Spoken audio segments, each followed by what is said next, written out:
ఆదాము నుండి అబ్రహాం వరకు 2000 సంవత్సరాలు. అబ్రహాము నుండి యేసుక్రీస్తు యొక్క జన్మ వరకు 2000 సంవత్సరాలు.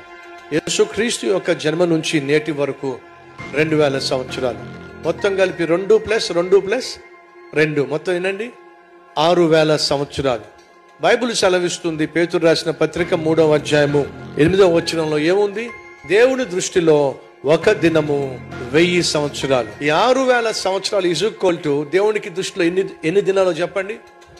6 దినాలు. 6 దినాలు ముగిసిపోయినాయి అనుకోండి, 7వ రోజు ఏమిటట? విశ్రాంతి. అనగా ఎన్ని సంవత్సరాలు గడిచిపోయినాయి? 6000 సంవత్సరాలు. అనగా 6 దినములు గడిచిపోయినాయి. టైం ఎంత అయిందో తెలుసా మీకు? 11 గంటల 59 నిమిషాల 59వ సెకండ్ మీద సెకండ్ ముళ్ళుంది. ఇంకొక సెకండ్ అయింది అనుకోండి, 7వ దినం వచ్చేస్తుంది.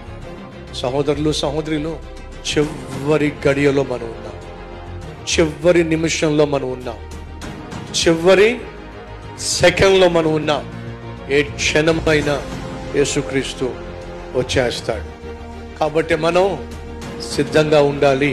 ఈ వాస్తవాన్ని మర్చిపోవద్దు.